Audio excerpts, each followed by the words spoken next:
I stood frozen outside my father's study, my hand hovering over the doorknob, when I heard laughter. Not the warm, genuine kind I remembered from my childhood, but something cold and cruel. The door was slightly open, just enough for me to see my dad and his new wife Heather sitting close together on the leather couch, drinks in hand.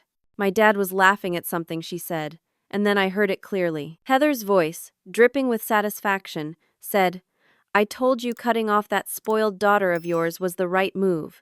Now all the assets will be ours." My dad chuckled and replied, "You were right.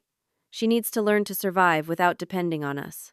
That was the moment I realized my own father had chosen a woman he barely knew for 2 years over his only daughter. But what they didn't know was that I wasn't going to cry or beg. I was going to stay silent and watch their perfect world crumble piece by piece. My heart was pounding so hard I thought they might hear it through the door. I carefully stepped back from the study, my legs trembling beneath me. The house that had once felt like home now felt like enemy territory. This massive Portland home, with its high ceilings and expensive furniture, suddenly seemed like a prison of lies. I walked quietly down the hallway, past the family photos that still hung on the walls, photos of me and Dad from happier times. My mother's face smiled at me from one of them, taken years ago before cancer stole her from us when I was just 16 years old. I made it to the front door without being noticed and drove back to my small apartment in silence. The entire drive, I kept replaying their words in my head. Spoiled daughter. Cutting her off. All the assets will be ours. Each word felt like a knife twisting deeper into my chest. I had always known Heather didn't like me, but I never imagined she had this much control over my father. And worse, I never thought my dad would go along with it so willingly. When I got home, I sat in the darkness of my living room, staring at nothing. The apartment felt too quiet, too empty. Just a week ago, everything had seemed fine. Well, not fine exactly, but manageable.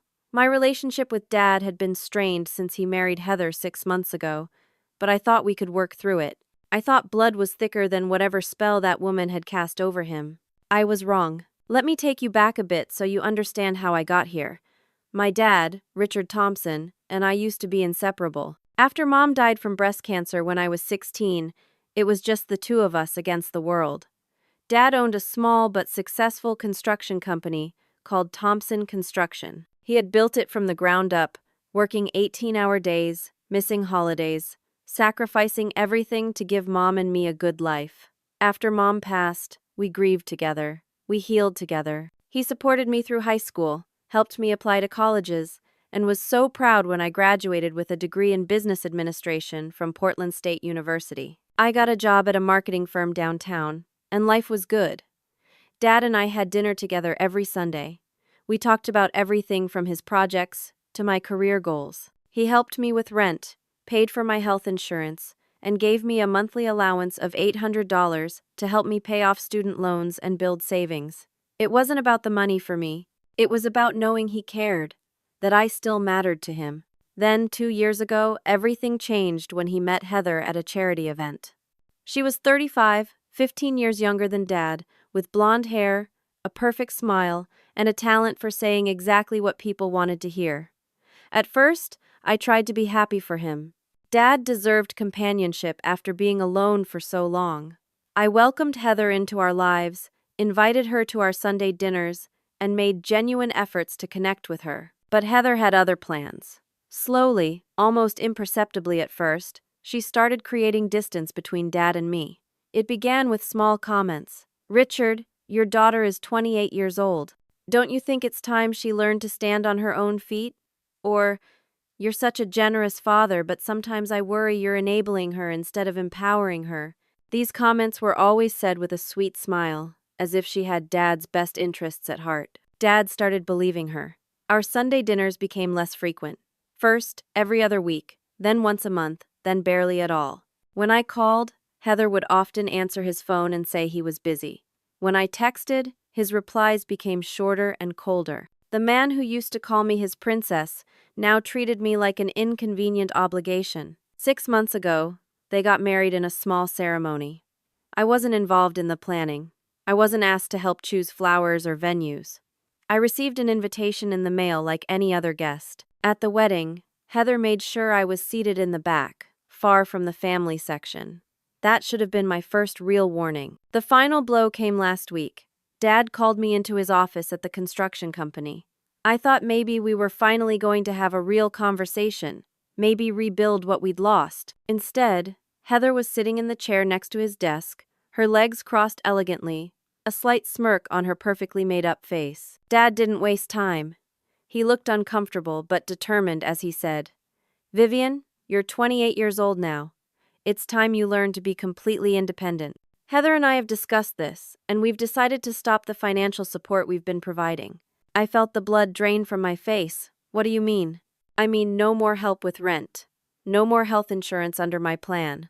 No more monthly allowance. You have a good job and a degree. You can handle this." I looked at Heather. She was trying to hide her satisfaction, but I could see it in her eyes. This was her victory. "Dad," I said quietly, trying to keep my voice steady, "is this really what you want?" He wouldn't meet my eyes. "It's what's best for everyone. You'll thank me later when you realize how capable you are." I stood up, grabbed my purse, and walked out without another word. I refused to cry in front of them. I refused to beg. But inside, I was shattered. The father I loved, the man who had held me while I cried over Mom's death, had just chosen a woman he barely knew over me. That was 7 days ago. And then yesterday, everything changed again. I received a letter in the mail from a law firm I didn't recognize. My hands shook as I opened it, expecting some new blow from Dad and Heather. Instead, I found something that would shift the entire game. The letter was from Harold Mitchell. Wait, I cannot use Mitchell. Let me use Harold Bradford, my grandmother's lawyer. My grandmother, Dad's mother, had passed away 3 years ago. She had been a strong, wise woman who owned a small farm outside Portland. She sold it a year before she died, and I assumed the money had gone to Dad. I was wrong. The letter explained that grandmother had set up a trust fund specifically for me, one that Dad knew nothing about. She had instructed the lawyers to wait until I turned 28 to release the funds. The amount made me sit down hard on my couch, $250,000. But it was the handwritten note from grandmother, enclosed with the legal documents, that made tears stream down my face. "My dearest Vivian, if you are reading this, it means you have reached the age where you need this most. I have watched your father for many years, and while I love my son, I also know his weaknesses. He can be swayed by the wrong people. He can make poor choices when it comes to matters of the heart. I am setting this money aside for you because I want you to have security that no one can take away. Use this wisely. Do not tell anyone about it until you are certain you can trust them. And remember, my darling girl, you are stronger than you know. I love you always, Grandmother." I read the letter 3 times, crying harder each time. Grandmother had known. Somehow, she had predicted that something like this might happen. She had protected me even after death. I called Harold Bradford immediately. He was a kind man in his late 60s who had semi-retired but still handled grandmother's estate. We met at his office the next morning. "Your grandmother was a remarkably perceptive woman," Harold said as we sat in his wood-paneled office. "She made me promise not to tell your father about this trust. She said there might come a time when you would need resources he didn't control." "She was right," I said quietly. "What's happening, Vivian? Are you in trouble?" I told him everything. About Heather, about Dad cutting me off, about overhearing their conversation. Harold listened carefully, his expression growing more concerned. "I want to help you," he said finally. "But I need you to be smart about this. Don't let them know about the money yet. If this Heather woman is as manipulative as she sounds, she'll find a way to get her hands on it or turn your father against you even more." "I understand. I need to be strategic." Harold nodded. "Yes. And Vivian, if you need any legal advice as this situation unfolds, please call me. Your grandmother would want me to look out for you." I left his office with a cashier's check for $250,000 and a new sense of purpose. Dad and Heather thought they had stripped me of everything, left me vulnerable and alone. They had no idea I now had the resources to fight back. More importantly, I had something they didn't have: patience and a clear view of who they really were. I deposited the money in a new bank account they couldn't access. Then I went home and started planning. I wasn't going to rush into anything. I was going to watch, wait, and gather information. Heather had underestimated me, and that would be her biggest mistake. The next few weeks were hard, but I played my role perfectly. I moved to a smaller apartment, one that cost $750 a month instead of the $1,200 Dad had been helping with. I cut expenses everywhere I could.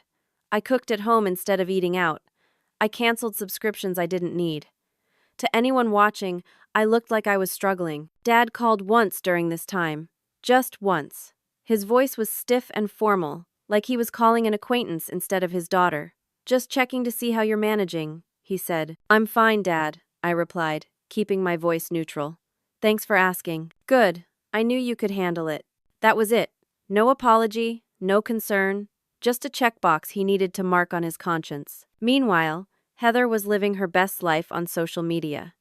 She posted constantly about her blessed life with the most amazing husband. Photos of expensive dinners, new jewelry, shopping trips to boutiques I could never afford even with my job. She tagged Dad in everything, playing the role of devoted wife perfectly. I commented occasionally with polite, supportive messages. "So happy for you both." And, "What a lovely evening." I made sure I appeared unbothered, even happy for them. It was important that they thought I had accepted my new reality. But behind the scenes, I was digging. You see, I still had access to Dad's company email. He had given me a login years ago when I helped him with some marketing projects, and he had never revoked it. It was a small oversight, but it gave me a window into everything happening at Thompson Construction. What I found made my blood run cold. 6 months ago, right after Dad married Heather, he made her the company's financial consultant. On paper, it seemed legitimate. Heather had claimed to have experience in finance, though I had never been able to verify her resume. But as I dug through the emails and financial records, I saw a pattern that made no sense. There were invoices for office supplies totaling $5,000 in a single month. Thompson Construction was a small operation with only 12 employees. There was no way they needed that many supplies. Then I found marketing consultation fees of $8,000 paid to a company I had never heard of. When I looked up the company, it didn't exist. The address listed was a UPS store. Heather was stealing from Dad's company, and she was being clever about it. The amounts were large enough to add up, but small enough that Dad might not notice in the day-to-day operations. Over the past 6 months, I estimated she had taken at least $70,000. I downloaded every suspicious document, every questionable invoice, every strange transaction. I saved them all to an encrypted drive, but I still didn't have enough. I needed to understand what Heather was really planning. That's when I made a decision that would change everything. I hired a private investigator. His name was Marcus Webb, a former police detective who now ran his own agency. I found him through an online search, read his reviews, and met him at a coffee shop downtown. Marcus was in his 50s, with gray hair and sharp eyes that seemed to see right through people. I told him everything I knew and showed him the financial documents. "This woman is running a classic embezzlement scheme," Marcus said after reviewing my evidence. "But you said you also suspect she's not being faithful to your father?" "I don't have proof of that," I admitted. "It's more of a feeling. She's too confident, too comfortable, like she has a backup plan." "Let me look into it," Marcus said. "I'll need a retainer of $1,500. I paid him on the spot. 2 weeks later, Marcus called me with news that would blow this case wide open. We met at the same coffee shop, and he slid a manila envelope across the table. "You were right to trust your instincts," he said. Inside the envelope were photographs that made my stomach turn. Heather at a luxury hotel with a man who definitely wasn't my father. The man was younger, maybe early 30s, fit and handsome in that shallow way that some women found irresistible. The photos showed them kissing in the parking lot, holding hands as they walked into the hotel, emerging hours later with the satisfied look of people who had been doing more than talking. "His name is Brad Cooper," Marcus explained. "He's a personal trainer at an upscale gym downtown. 32 years old, has a history of dating wealthy women. He's also in significant debt. Credit cards maxed out, behind on his car payments. He needs money badly." "How long has this been going on?" "At least 4 months, based on what I could track. They meet 2 to 3 times a week, always at hotels, always during times when your father is at work sites." I felt sick. Not because I cared about Heather cheating, She could rot for all I cared. But this meant Dad was being betrayed in every possible way, and he had pushed away the one person who could have warned him. "There's more," Marcus said. He pulled out another set of documents. "I did some digging into Heather's background. Your father isn't her first wealthy husband." My eyes widened. "What?" "She was married twice before. First to a man named Gregory Winters, a businessman in Seattle. He died 5 years ago in a car accident. Brake failure. Heather inherited $800,000 from his life insurance policy." "That could have been a real accident," I said, though my heart was racing. "Maybe," Marcus said. "But then there's husband number 2, Paul Morrison, a doctor in Tacoma. They divorced 3 years ago, and Heather walked away with $500,000 in the settlement. I managed to track down Paul. He's willing to talk to you." I could barely breathe. Heather has done this before. She marries wealthy men, takes their money, and moves on. It appears that way. And based on the financial records you showed me in these photos with Brad, I'd say she's planning to do the same thing to your father. The question is whether she's planning to wait for a divorce or if she has something more permanent in mind. The implication hung in the air between us like poison. Could Heather be planning to kill my father? "I need more proof," I said. "Solid proof of everything." "I'll keep digging," Marcus promised. "But Vivian, you need to be careful. If Heather suspects you're onto her, she could accelerate her plans or come after you." I left that meeting feeling like the world had tilted on its axis. My father, the man I loved despite everything, was in danger. A real, serious danger. And he had no idea because he was too blinded by Heather's lies to see the truth. That night, I lay awake trying to decide what to do. I couldn't just call Dad and tell him. He wouldn't believe me. Heather had poisoned him against me so thoroughly that anything I said would sound like a jealous daughter trying to break up his marriage. I needed undeniable proof, the kind of evidence even Dad couldn't ignore. But time was running out. I could feel it. Heather was moving her pieces into place, and once she had everything lined up, my father would be in serious danger. 2 days later, my worst fears were confirmed when I received a phone call that changed everything. It was Heather, and her voice had an edge I had never heard before. "Vivian, have you been anywhere near your father's office lately?" My heart stopped. No. Why would I be? Someone has been accessing company files remotely. The IT guy said it might be from an old login. I just wondered if it was you. She knew. Or at least she suspected. I had been too careless, stayed logged in too long. "I haven't been near the office, Heather. I've been busy with my own life, as you and Dad wanted." There was a long pause. "Of course. I'm sure it's nothing. Just being cautious." She hung up, but the message was clear. Heather was watching me now. The game had gotten more dangerous, and I needed to move faster than I had planned. I knew I had to be more careful, but I also couldn't stop investigating. Too much was at stake. I changed all my passwords, used a VPN when accessing any information, and made sure I covered my digital tracks better. Marcus continued his surveillance of Heather and Brad, gathering more evidence of their affair and the financial theft. Then, 3 weeks after Heather's suspicious phone call, something unexpected happened. Dad showed up at my apartment. I opened the door to find him standing there with Heather right behind him. She was dressed like she was going to a country club, not visiting her stepdaughter's modest apartment. Diamond earrings caught the light, and her designer purse probably cost more than my entire month's rent. "Dad, what are you doing here? Can we come in?" His voice was stiff, formal. I stepped aside and let them enter. I watched Dad's eyes scan my small living room, taking in the secondhand furniture, the tiny kitchen visible from where we stood, the general modest simplicity of it all. His expression was hard to read, somewhere between disappointment and satisfaction. "So this is how you're living now," he said.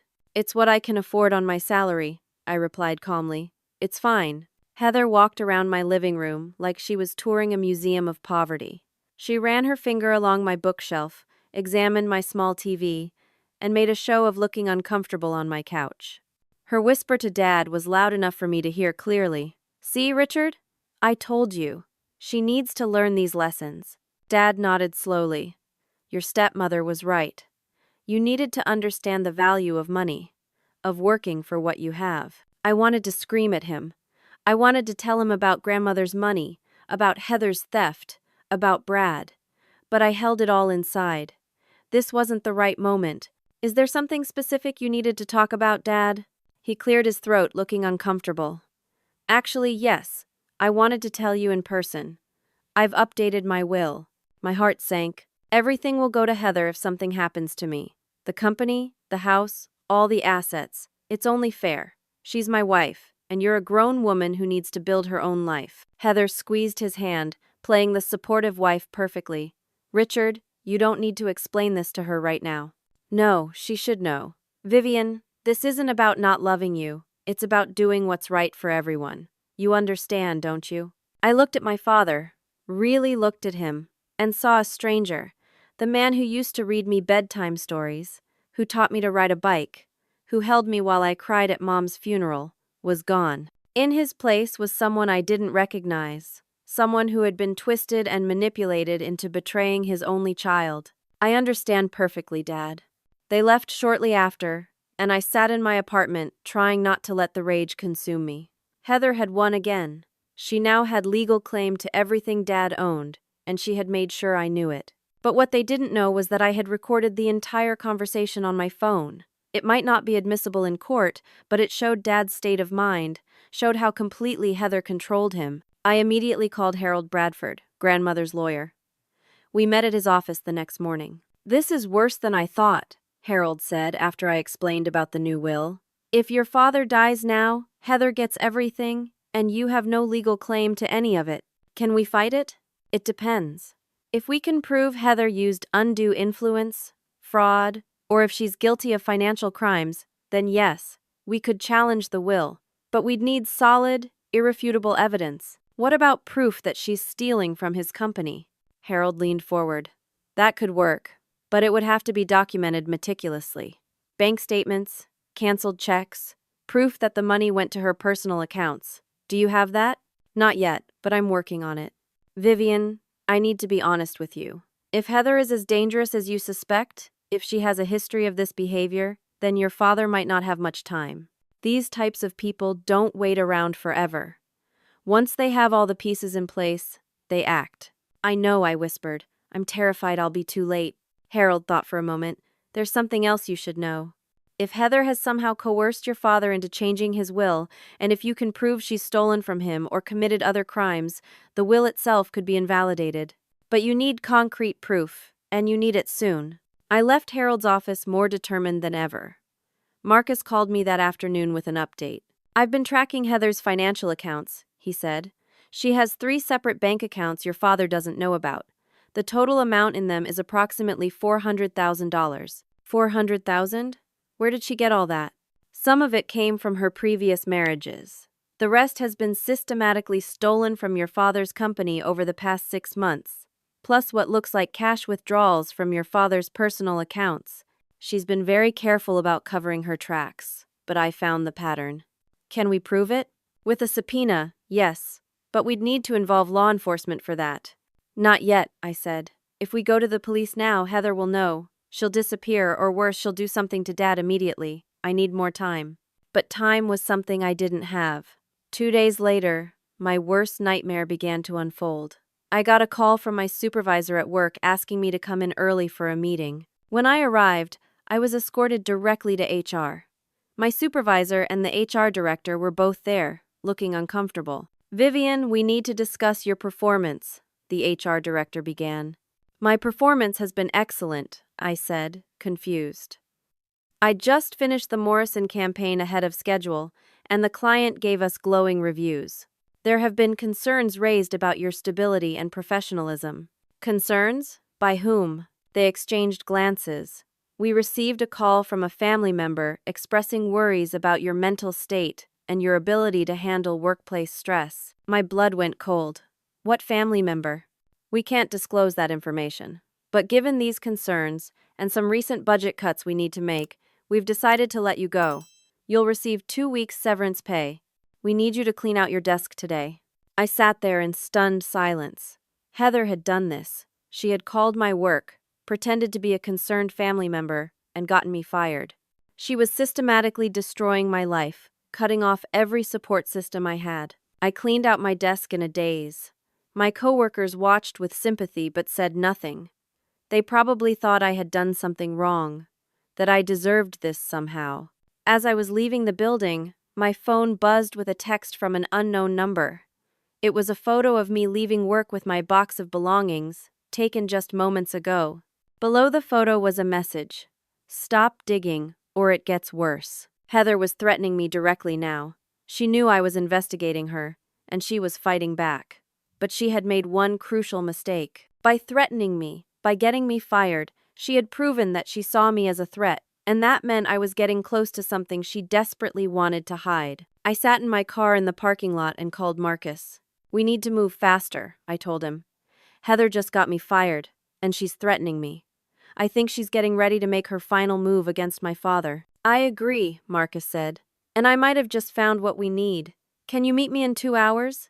When I met Marcus at our usual coffee shop, he looked grave. "I placed a listening device in Heather's car," he said.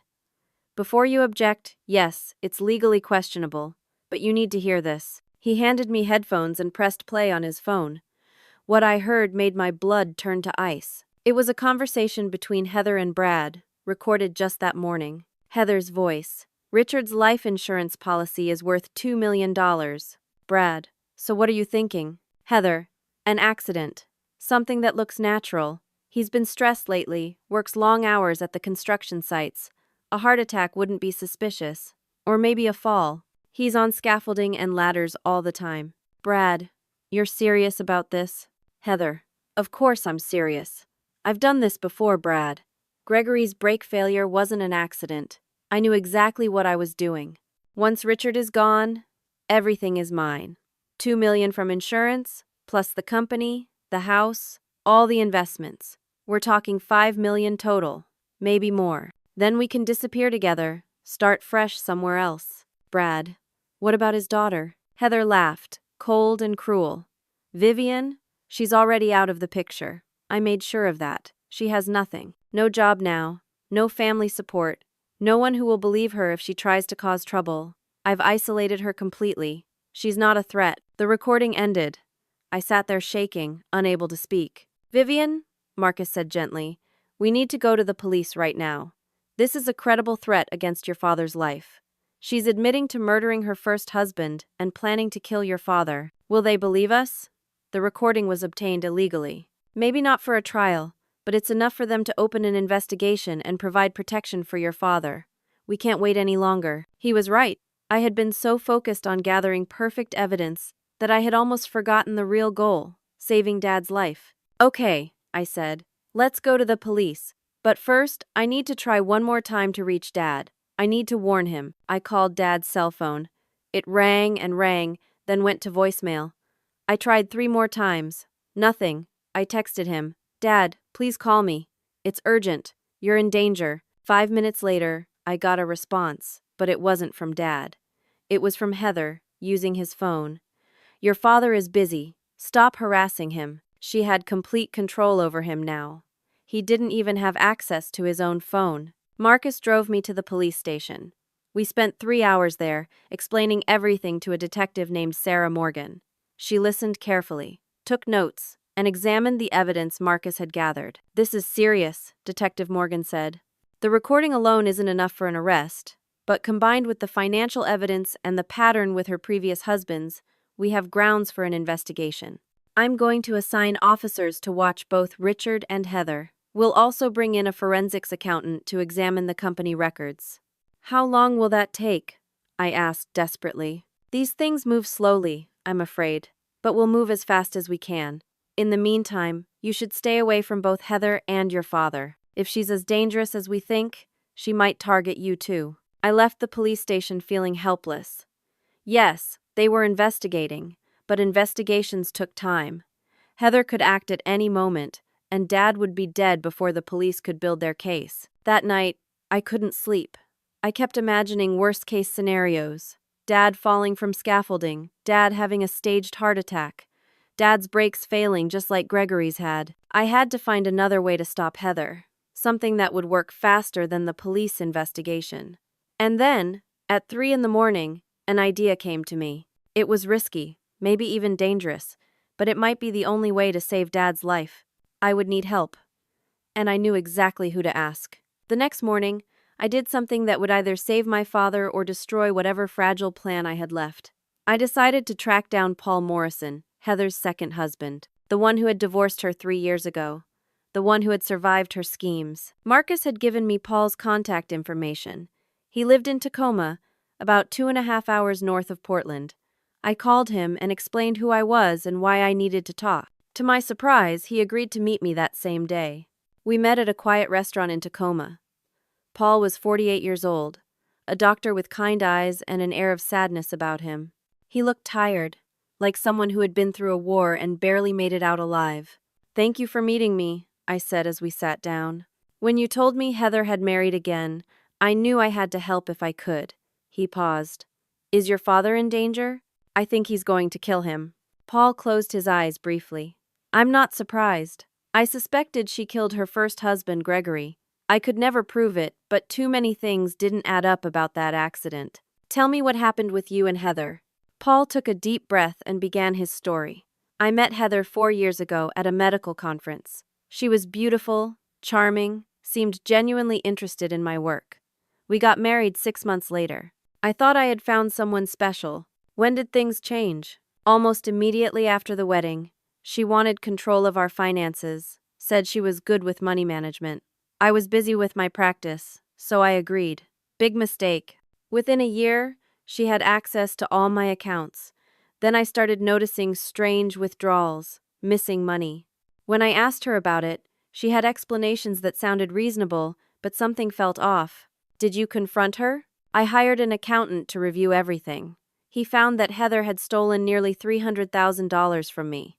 When I confronted her with proof, she didn't even try to deny it. Instead, she threatened me. I leaned forward.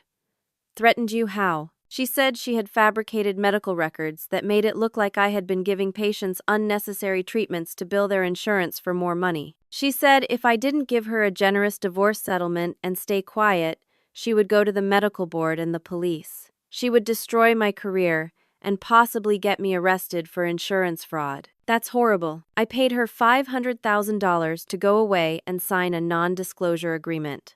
I was terrified of losing my medical license. But even after the divorce, I couldn't let it go. I hired a private investigator to look into Gregory's death. We found some suspicious things, but nothing concrete enough to take to the police. Heather is very, very careful about covering her tracks. Paul pulled out a folder he had brought with him. When you called, I gathered everything I still had on Heather. Bank records, emails, the private investigator's report on Gregory's death. It's all yours if you think it can help save your father. I took the folder with shaking hands. "Paul, I recorded a conversation where Heather admits to killing Gregory and plans to kill my father. But the recording was obtained illegally, so I don't know if it's admissible in court." Paul's face went white. "She actually admitted it?" "Yes. She's planning to make it look like an accident or a heart attack." "Then we don't have much time. Vivian, I want to help you stop her. I've lived with the guilt of not doing more to expose her for 3 years. If your father dies, I'll never forgive myself. What can we do?" Paul thought for a moment. "We need to set a trap. Make her reveal herself in a way that can't be disputed. The problem is, Heather is smart. She won't confess unless she thinks it's safe to do so." We spent the next 2 hours planning. Paul's idea was brilliant and terrifying. He would contact Heather, pretending he wanted to reconnect. He would hint that he had come into new money and was interested in investing. Heather, being greedy and confident, might let her guard down with someone she had already conquered once before. We would record everything, and this time, we would do it legally with Paul's consent. But before we could set that plan in motion, everything exploded in the worst possible way. I drove back to Portland that evening, feeling hopeful for the first time in weeks. Paul was going to call Heather the next morning to start our trap. Detective Morgan was investigating. I had evidence piling up. We were going to stop Heather before she could hurt Dad. Then my phone rang. It was a number I didn't recognize. "Is this Vivian Thompson?" a woman's voice asked. "Yes. Who's this?" "This is Oregon Health and Science University Hospital. Your father, Richard Thompson, was brought in by ambulance about an hour ago. He's been in an accident." My heart stopped. "What kind of accident?" "He fell down a flight of stairs at his home. He has a severe head injury and is currently in surgery. You should come right away." I drove to the hospital, going 20 miles over the speed limit, my mind racing. Fell down the stairs. Heather had done it. She had hurt him, maybe even tried to kill him, and made it look like an accident. When I got to the hospital, I ran to the emergency room. A nurse directed me to the surgical waiting area, and there, sitting in a chair with tears streaming down her perfectly made-up face, was Heather. She saw me and stood up. "Vivian! Oh, thank God you're here. It was so horrible. Richard just slipped and fell. I heard the crash and found him at the bottom of the stairs. There was so much blood." She tried to hug me. I stepped back. "What happened exactly?" I asked coldly. "I don't know. He was going downstairs to his office, and I just heard this terrible sound. I think he must have tripped or maybe felt dizzy. He's been working so hard lately, barely sleeping." A doctor came out before I could respond. "Family of Richard Thompson?" "I'm his wife," Heather said quickly, grabbing the doctor's attention. "This is his daughter. Mr. Thompson is out of surgery. He had a serious head injury, and we had to relieve pressure on his brain. He's in critical condition, but stable for now. He's in a medically induced coma while his brain heals." "When will he wake up?" I asked. "We're not sure. It could be days or weeks. We'll have to wait and see. For now, he needs complete rest. You can see him in the ICU, but only for a few minutes." Heather and I followed the doctor to the ICU. Dad looked so small in that hospital bed, hooked up to machines, bandages wrapped around his head. My strong, proud father looked fragile and broken. I held his hand and whispered, "I'm here, Dad. I'm going to fix this. I promise." Heather stood on the other side of the bed, playing the devoted wife. But I saw something else in her eyes when she thought I wasn't looking. She was calculating, assessing the situation, planning her next move. I called Detective Morgan from the hospital parking lot and told her what happened. "We're sending officers to the hospital right now," she said. "We'll examine the scene at the house. If this was attempted murder, we'll find evidence." Then I called Marcus and Paul. They both rushed to Portland. We met in the hospital cafeteria late that night. "The police are investigating the house," I told them. "They found something suspicious at the top of the stairs. Some kind of oil or grease on the top step. Heather claimed she didn't know how it got there. So she's tried to kill him," Paul said grimly. "Just like she planned. But he's alive," Marcus added. "And now Heather has a problem. If Richard wakes up, he might remember what happened. She can't try again with police watching. Unless," I said slowly, "she tries to finish what she started while he's helpless in the hospital." We all looked at each other. "We need someone with Richard at all times," Paul said. "Someone we trust." For the next week, Marcus, Paul, and I took turns staying in Dad's ICU room. We told the nurses we were afraid he might be in danger. They thought we were being paranoid until Detective Morgan confirmed there was an active investigation. Then they assigned a security guard to the ICU floor. Heather came to the hospital every day, playing the worried wife. But we noticed things. She kept asking the doctors when they would bring Dad out of the coma. She wanted to know if he would have memory problems when he woke up. She was trying to assess whether he would remember what happened. On the 5th night, something happened that changed everything. It was 2 in the morning. I was sitting in Dad's room, half asleep in the uncomfortable chair. Heather had left hours ago, claiming she was exhausted and needed rest. The ICU was quiet, except for the beeping of monitors. Dad's hand twitched.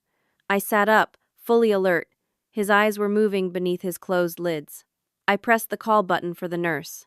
"I think he's waking up," I told her. The nurse checked Dad's vitals and examined his responses. "He's definitely becoming more conscious. The doctors will want to start reducing his sedation tomorrow to see if he can wake up on his own." "Don't tell his wife yet," I said urgently. "Please. Just the doctors and me." The nurse looked confused but nodded.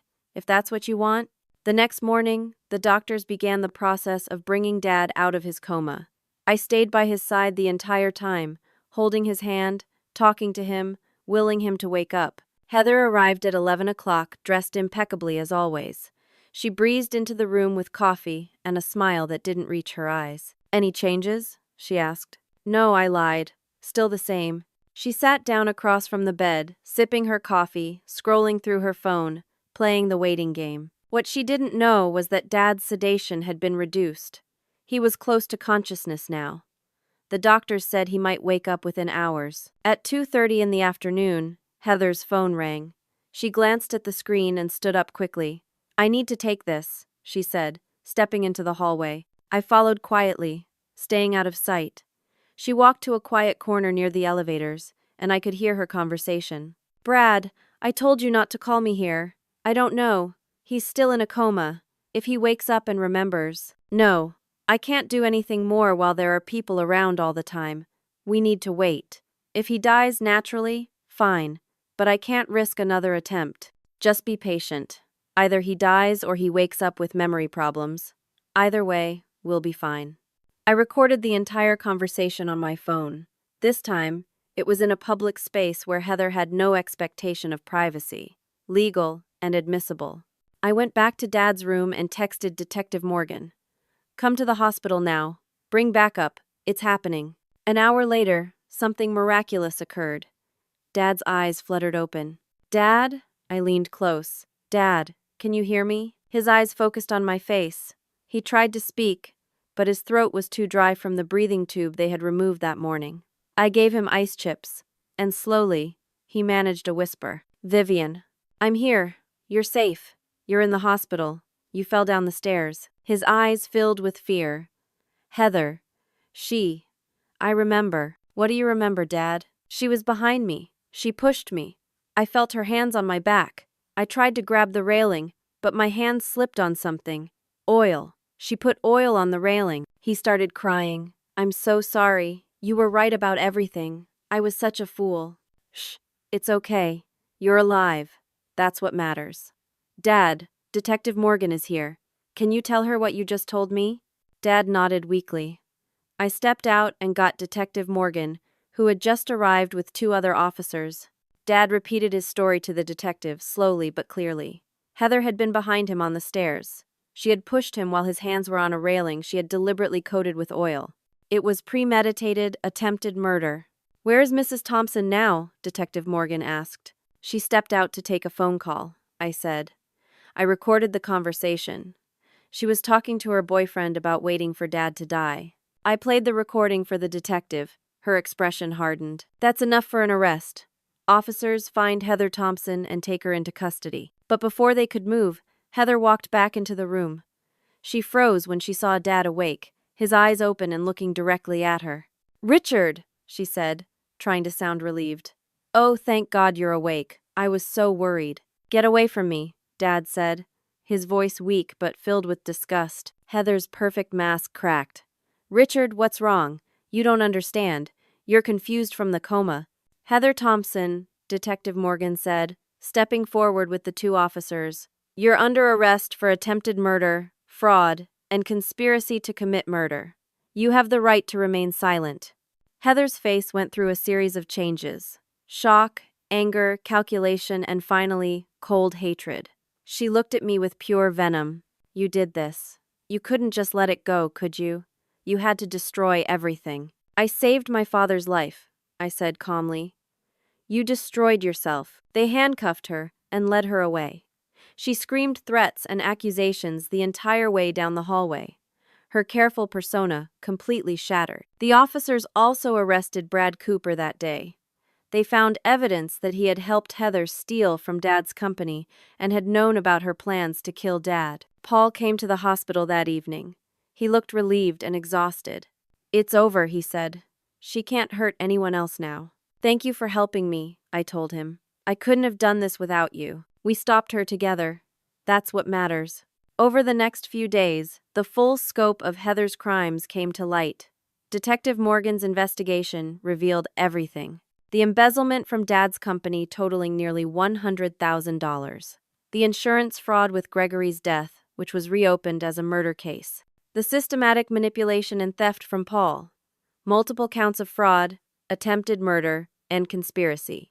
The district attorney predicted Heather would face at least 25 years in prison, possibly more if they could prove she murdered Gregory. Dad spent 2 more weeks in the hospital recovering. I visited him every day. We talked a lot about everything.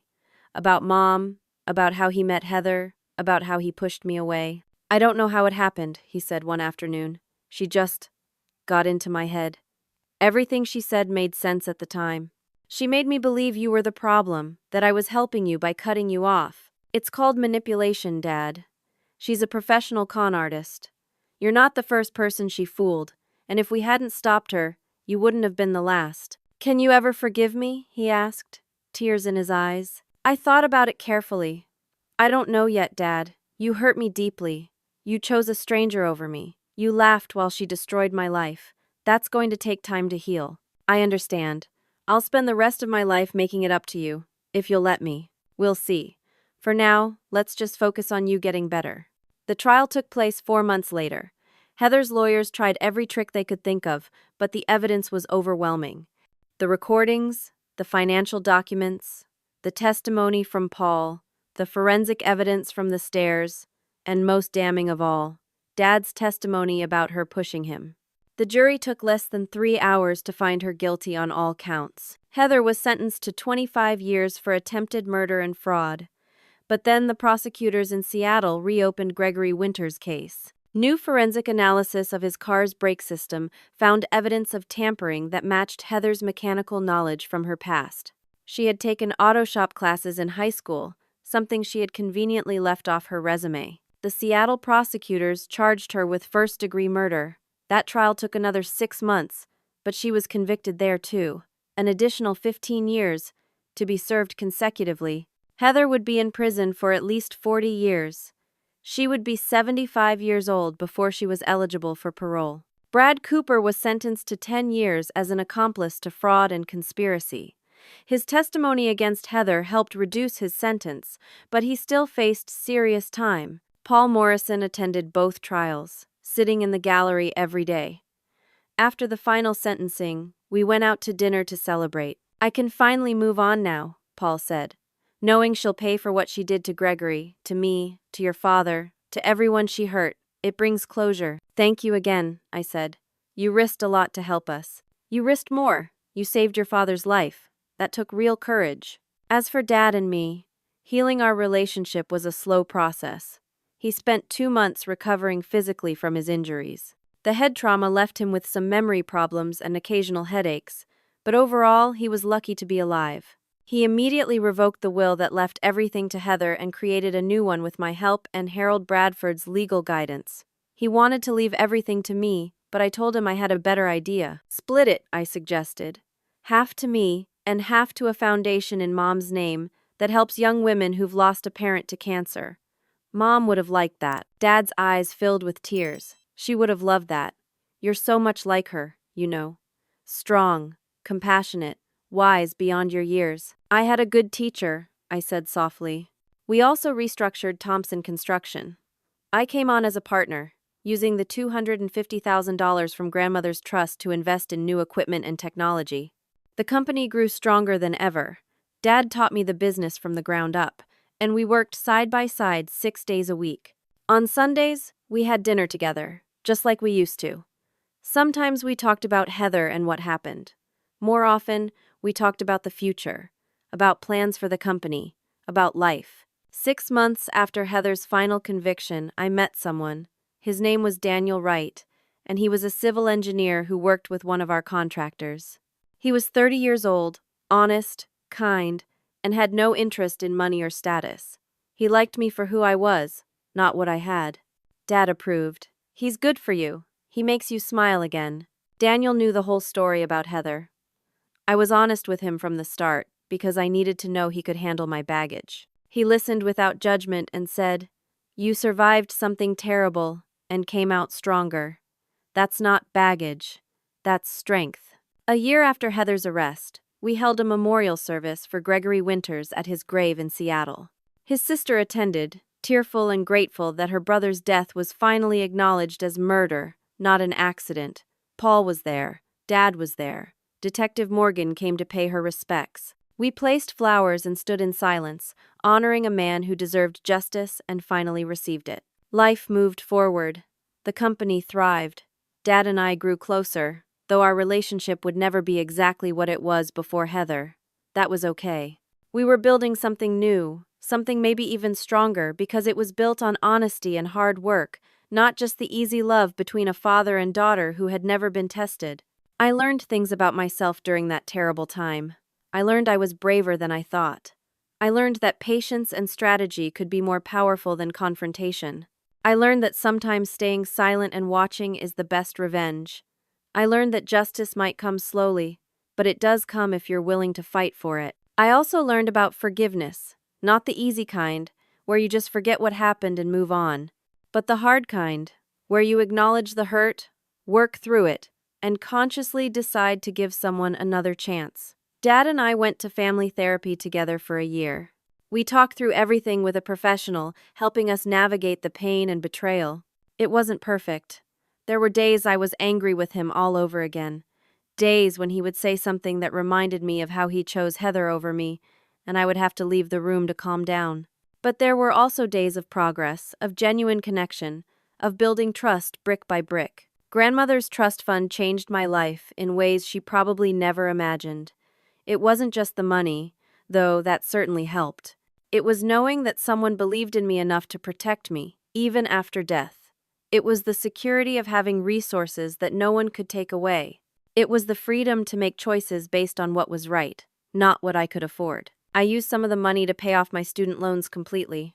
Some went into the business, some went into a retirement account, and I set aside $50,000 for the foundation in Mom's name. Dad matched it, and we established a scholarship program for young women who had lost a parent to cancer and wanted to pursue business degrees. The first scholarship recipient was a 19-year-old named Emma, whose mother had died of breast cancer when Emma was 15. She reminded me so much of myself at that age, trying to be strong while falling apart inside. We met her at the award ceremony, and she hugged me so tightly. "Thank you," she whispered.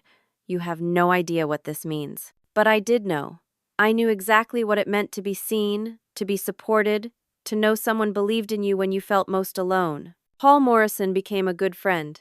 He visited Portland every few months, and we would have dinner and talk about life.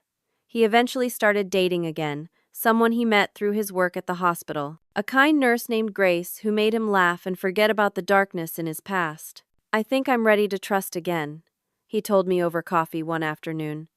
"It took a long time, but watching you rebuild your life gave me courage to try rebuilding mine."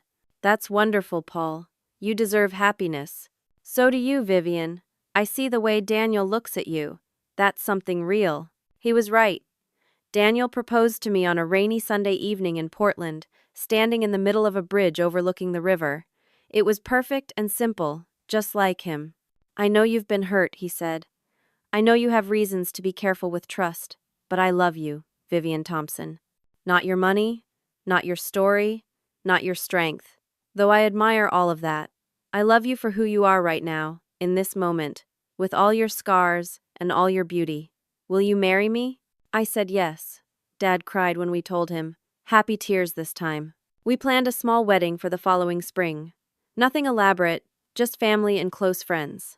Paul would be there, Harold Bradford and his wife, Detective Sarah Morgan, who had become a friend over the course of the investigation, Daniel's family, some of my old college friends who had stood by me during the hardest times.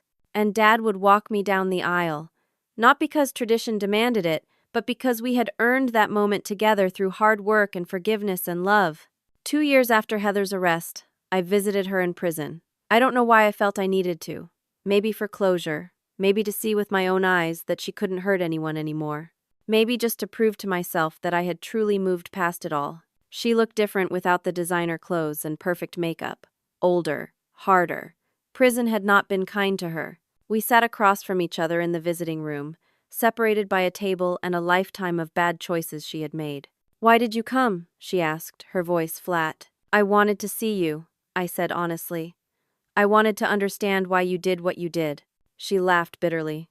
"You want me to say I'm sorry? That I feel guilty? I don't. Your father was a mark, just like the others. He had money and assets, and I had a plan. You got in the way of that plan, that's all. Do you ever think about Gregory? About how you killed him? He was weak. They're all weak. Men with money who think a pretty face means a good heart. They deserve what they get."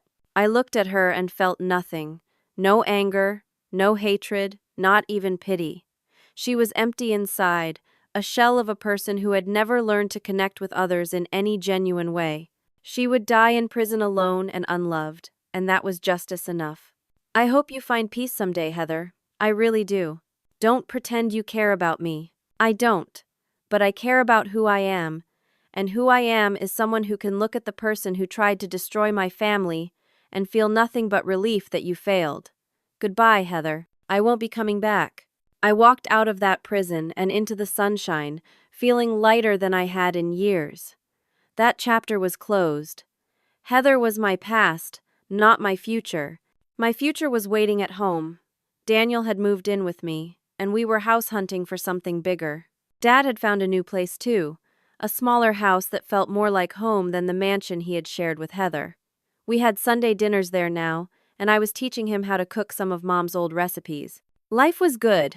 Not perfect, but good, real, honest, built on solid ground instead of lies and manipulation. I thought about Grandmother often, about her wisdom in setting up that trust fund, about how she knew, even then, that I might need protection from forces I couldn't see coming. I wished I could thank her, tell her that her gift had saved not just me, but Dad too. Sometimes I stood in front of her photo, the one that hung in my office at Thompson Construction, and whispered, "Thank you. For everything. For believing in me. For protecting me. For teaching me to be strong." And I swear, in those moments, I could feel her presence, her love, her pride. The company continued to grow. We hired more people, took on bigger projects, won awards for our work. Dad and I made a good team. He brought experience and industry connections. I brought fresh ideas and modern technology. Together, we built something that would last long after we were gone. I thought about writing a book about my experience, about what happened with Heather and how I survived it. Maybe it could help other people who found themselves in similar situations, trapped by a manipulator, isolated from family, unsure how to fight back. But I wasn't ready yet. The wounds were still too fresh, and I wanted to live my life forward, not backward. On the anniversary of Dad's fall down the stairs, the day that could have killed him but instead led to Heather's arrest, we went to the ocean. Just the two of us. We walked along the beach in silence, watching the waves crash against the shore. "I think about that day a lot," Dad said finally. "About feeling her hands on my back, about falling, about thinking I was going to die. But mostly I think about waking up and seeing your face, knowing you had saved me even after everything I did to you." "You're my dad," I said simply. "That doesn't change just because you made mistakes." "I made terrible mistakes, unforgivable ones. But I'm forgiving you anyway. Not because you deserve it, but because holding on to anger was poisoning me. I'm letting it go, Dad. For both of us." He hugged me then, right there on the beach, and we both cried. For everything we lost, for everything we almost lost, and for everything we had found again on the other side of betrayal. Looking back now, I can see the strange path my life took. The betrayal led to revelation. The isolation led to strength. The darkness led to light. I wouldn't wish my experience on anyone, but I also can't regret it entirely because it shaped who I became. I became someone who knows her worth, someone who understands that staying silent doesn't mean staying weak, someone who learned that patience and strategy can accomplish what confrontation never could, someone who discovered that justice, real justice, is worth fighting for even when the fight seems impossible. Heather thought she could destroy me. She thought cutting off my money and my father's love would leave me with nothing. What she didn't understand was that the most important things I had couldn't be taken away. My intelligence, my determination, my grandmother's love that transcended death, my ability to see through lies and find truth. She thought I had nothing left to lose. She was wrong, and that miscalculation cost her everything. My name is Vivian Thompson. I'm 30 years old. I run a successful construction company with my father. I'm engaged to a wonderful man. I have friends who stood by me through hell. I have financial security and emotional peace. And I earned every bit of it by staying silent when it mattered most, by watching and waiting, by being smarter and more patient than my enemy. I won not because I was louder or meaner or more aggressive. I won because I refused to play Heather's game. I created my own game, with my own rules, and I played it perfectly. To anyone out there who feels betrayed by someone they trusted, who feels isolated and alone, who thinks they have no power left to fight back, I want you to know this. You are stronger than you think. You are more capable than you realize. And sometimes the most powerful thing you can do is stay silent. observe, gather your strength, and strike when the time is right. Justice might not come quickly, it might not come easily, but if you're patient and smart and brave, it will come. And when it does, it will be sweet. So that's my story. The story of how my father cut me off to please his new wife, how I stayed silent while they laughed behind my back, and how that silence became my greatest weapon. The story of how a woman who thought she could destroy me ended up destroying herself instead. 3 years have passed since Heather's arrest. Dad and I are closer now than we've been since Mom died. Daniel and I got married last spring in a beautiful ceremony where Dad walked me down the aisle and told me he was proud of the woman I'd become. We're expecting our first child this fall, a daughter we're naming after my mother and grandmother. Thompson Construction is thriving. We're working on our biggest project yet, a sustainable housing development that's getting attention from architects across the country. Dad talks about retiring in a few years and leaving the company entirely in my hands. I think I'm ready for that responsibility. Paul Morrison got married to Grace, the nurse from his hospital. They're happy together, building a life free from Heather's shadow. We stay in touch, bonded by the experience we shared and the justice we achieved together. Heather is still in prison. I don't think about her much anymore. She's become a cautionary tale, a reminder of what happens when greed and manipulation become your whole identity. The parole board will deny her release for decades to come. She'll grow old behind bars, alone and forgotten. Sometimes people ask me if I regret not confronting Dad earlier, not forcing the issue when Heather first started poisoning our relationship. The truth is, I don't know if earlier confrontation would have worked. Dad was so deeply under her spell that he might have pushed me away permanently if I had tried to make him choose. By staying silent, by gathering evidence and waiting for the right moment, I saved his life and our relationship. I learned that there's power in silence, power in patience, power in knowing when to speak and when to watch. I learned that love can survive betrayal if both people are willing to do the hard work of rebuilding trust. I learned that justice, real justice, requires courage and sacrifice and faith that truth will eventually prevail. Most importantly, I learned that I am enough. Even without my father's money or approval, even when isolated and attacked, even when the entire world seemed aligned against me, I was enough. I had my grandmother's love, my own strength, and the determination to never give up. That's the lesson I want to share with anyone listening. You are enough. Whatever you're facing, whoever is trying to destroy you, whatever obstacles stand in your way, you have everything you need inside you already. Trust yourself. Be patient. Gather your strength. And when the moment comes, act decisively. Your betrayers will underestimate you. They always do. They'll think silence means weakness, that staying quiet means giving up. Let them think that. Let them get comfortable in their lies. And then, when they least expect it, when they've built their house of cards as high as it will go, strike with truth and justice and the power of someone who refused to be broken. I stayed silent. I stayed strong. And in the end, I won. Not just against Heather, but for myself. For my relationship with Dad, for everyone Heather had hurt and might have hurt in the future. I won because I refused to let betrayal define me or destroy me. And if I can do it, so can you. I want to leave you with this thought. Sometimes the people who hurt us most are the ones who teach us our most valuable lessons. Heather taught me that I'm stronger than I ever imagined.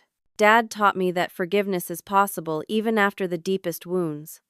Grandmother taught me that love and protection can transcend death. Together, they taught me who I really am. I am Vivian Thompson. I am a survivor. I am a daughter who saved her father. I am a business owner. I am a wife and soon-to-be mother. I am someone who stayed silent when silence was power and spoke up when truth was needed. And I am sharing my story with you today because someone out there needs to hear it. Someone is being betrayed right now. Someone is being isolated and manipulated. Someone feels powerless and alone. I want that person to know that there is hope. There is a way through.